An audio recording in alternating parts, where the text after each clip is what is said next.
మీకు కనిపిస్తలేవా?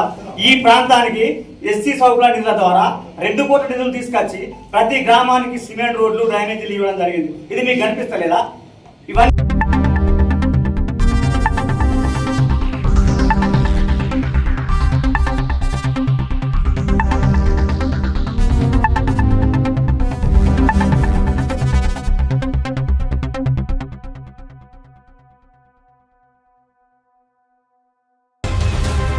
నమస్కారం. ఏటీవీలో స్వాగతం. మరి కొద్దిసేపట్లో సంచలన వార్తలు. ఏటీవీలో స్వాగతం. నేను మీ యూసుఫ్ అఖ్తర్. పెద్దపల్లి జిల్లా మంథని ప్రెస్ క్లబ్లో ఎస్సీ సెల్ మండల అధ్యక్షులు మంథని రాకేష్ ఆధ్వర్యంలో ప్రెస్ మీట్ నిర్వహించారు. ఇటీవల పుట్టమధు చేసిన వ్యాఖ్యలను తీవ్రంగా ఖండించారు. ఈ సందర్భంగా రాకేష్తో పాటు ఎస్సీ సెల్ డివిజన్ అధ్యక్షులు మంథని సత్యం మాట్లాడుతూ బీఆర్ఎస్ పాలనలో దళిత బంధు ద్వారా ఎంతమందికి లబ్ధి చేకూరిందో బహిరంగంగా వివరించాలని పుట్టమధును సవాలు చేశారు. టీఆర్ఎస్ నాయకులకు మాత్రమే ప్రయోజనం కలిగిందని, సాధారణ దళితులకు న్యాయం జరగలేదని ఆరోపించారు. రాష్ట్ర ఐటీ, పరిశ్రమలు మరియు శాసనసభ వ్యవహారాల మంత్రి దుద్దిళ్ల శ్రీధర్ బాబు హయాంలో దళితులకు ప్రాధాన్యం పెరిగిందని, ఎస్సీ సబ్ ప్లాన్ ద్వారా నియోజకవర్గానికి కోట్ల రూపాయల నిధులు తీసుకువచ్చినట్లు తెలిపారు. అంబేద్కర్ ఆశయాలను కొనసాగించేలా కాంగ్రెస్ ప్రభుత్వం త్వరలో అంబేద్కర్ పథకం తీసుకురానుందని పేర్కొన్నారు. గతంలో టీఆర్ఎస్ ప్రభుత్వం దళిత సీఎం 3 ఎకరాల భూమి వంటి హామీలు ఇచ్చి అమలు చేయలేదని విమర్శించారు. ప్రస్తుతం కాంగ్రెస్ ప్రభుత్వం ఆర్థిక ఇబ్బందులు ఉన్నప్పటికీ 6 గ్యారంటీలను దశలవారీగా అమలు చేస్తోందని తెలిపారు. మరోసారి తమ నాయకులపై అనుచిత వ్యాఖ్యలు చేస్తే సహించబోమని హెచ్చరించారు.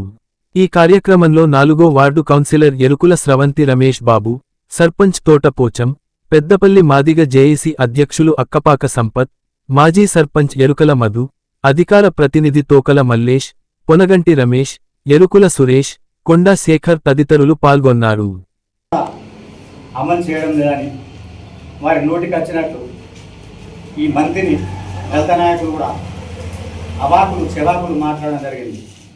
వారికి కాంగ్రెస్ పార్టీ ఎస్సీ సెల్ పక్షాన మేము ఈ ప్రెస్ మీట్ ద్వారా వారికి సమాధానం ఇస్తున్నాం. వాళ్ళన్న 6 గ్యారంటీ పథకాలలో మా ప్రీతం నాయకుడు శ్రీధర్ బాబు గారు మేనిఫెస్టో కమిటీ చైర్మన్గా ఉండి ఏదైతే 6 గ్యారంటీలు ఇచ్చారో ఒకటొకటిగా ఇప్పటి వరకు 2.5 సంవత్సరాల అన్నీ అమలు చేస్తున్నారు.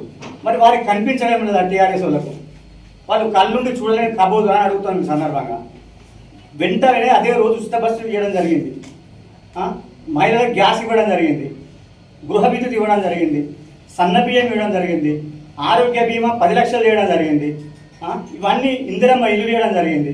అలాగే రైతు భరోసా ఇచ్చినాం, రైతు రుణమాఫీ ఇచ్చింది మా ప్రభుత్వం. ఒకటొకటిగా అమలు చేసుకుంటూ వస్తూ ఉంటే ఏమి ఇవ్వలేదు అని మాట్లాడుతున్నారు. మీకు కేవలం టీఆర్ఎస్ కార్యకర్తలకు దళిత బంధు పేర్లు పెట్టి మీ పుట్టమది మంత్రి నియోజకవర్గంలో దళిత బంధు ఇస్తా అని చెప్పి మిమ్మల్ని అందరినీ నమ్మించి ఈ ప్రాంతంలో ఈ మంత్రిలా ఎంతమంది కాంగ్రెస్ నాయకులను టీఆర్ఎస్లో చేసుకున్నాడు. కేవలం దళిత బంధు ఇస్తా అని చేర్చుకున్నాడు. వాళ్ళందరూ ఆశపడిపోయారు. వాళ్లకు అనుకోకుండా గవర్నమెంట్ పోయింది, వాళ్ళు పోయిన అందమే. ఇప్పుడు వాళ్లకు తేలుగుట్టిన దొంగలాగా మాకు వచ్చే దళిత బంధు రాకపోయాయని చెప్పి అంటున్నారు. మరి అదే ఈ దళిత నాయకులు నేను ప్రశ్నిస్తున్నా ఈ సందర్భంగా. వీళ్లకు గత 10 సంవత్సరాల కేసీఆర్ ముఖ్యమంత్రి ఉన్నాడు, మరి పుట్టమధు గారు ఎమ్మెల్యే ఉన్నాడు 5 ఏళ్ళు. మరి అప్పుడు ఇస్తానని హామీ ఇచ్చిన పథకం ఏమైనా అమలైందా? దళిత ముఖ్యమంత్రిని చేస్తానన్నాడు, మరి వాళ్ళ నాయకుడికి వచ్చేం చేస్తలేరు. డబుల్ బెడ్రూమ్ ఇల్లు ఇస్తా అన్నారు, ఎక్కడైనా ఎవరికన్నా ఇచ్చిరా? 3 ఎకరాల భూమి ఇస్తానని తెలుసు, ఎక్కడైనా ఇచ్చిరా? మా నాయకుడు విద్య వైద్యం మీద మౌలిక సదుపాయాల చదువు మీద ఎక్కువ ఇంట్రెస్ట్ పెట్టి ఈరోజు ఈ ప్రాంతంలో ప్రతి మండలానికి డిగ్రీ కాలేజ్, జూనియర్ కాలేజ్ తెచ్చారు, జేఎన్టీయూ కాలేజ్ తెచ్చారు. మంత్రులు మీకు కనిపిస్తలేవా?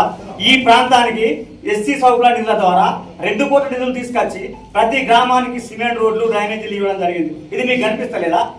ఇవన్నీ పథకాలు కదా. మరి మీకు ఇంకేం కావాలి అంటే ఏదో ఒకటి శ్రీధరబాబు గారు అభివృద్ధి, ఆయన చేస్తున్న డెవలప్మెంట్, ఆయనకు వస్తున్న మంచితనం మీద ఆయన ఏదో ఒకటి మాట్లాడి లబ్ధి ఉండాలి, మా నాయకున్నారం ఎక్కువ ఉండాలనుకుంటే అలాంటి ఏం నడవై ఈ ప్రాంతంలో శ్రీధరబాబు గారు చేస్తున్న అభివృద్ధి ఉన్నది తప్ప మీరు 10 సంవత్సరాల మీ నాయకుడు చేసింది ఏం లేదు, ఏ డెవలప్మెంట్ అని సందర్భంగా మేము మీకు తెలియజేస్తున్నాం. అలాగే ఈ ప్రాంత అభివృద్ధి ప్రదాతలు అంటేనే శ్రీధరబాబు, కాంగ్రెస్ ప్రభుత్వం అంటేనే దళితుల అభ్యున్నతి కోరుతుంది. దళితులు డెవలప్ అయినట్టు కాంగ్రెస్ ప్రభుత్వంలో ఎలాంటి పథకాలు మీ ప్రభుత్వం రాలేదు, ఏ దళితులు అభివృద్ధి జరగలేదు, ఎవరికి ఏం కాలేదు. కాబట్టి మీకు మీ మీ దళిత బంధు రాలేదనే అక్కస్తో మాట్లాడతారు తప్ప దళిత బంధు అనేది మీ టీఆర్ఎస్ కార్యకర్తలు తప్ప వేరే ఎవరికి లేదు. ఏదన్నా ఉంటే పద్ధతి ప్రకారం మాట్లాడాలి తప్ప పిచ్చి పిచ్చిగా మాట్లాడదా మాత్రం మీరు మా శ్రీధరబాబు మంత్రి తెలియదు, మిమ్మల్ని మంత్రిలో తెలియనట్టు తెలియజేస్తున్నాం.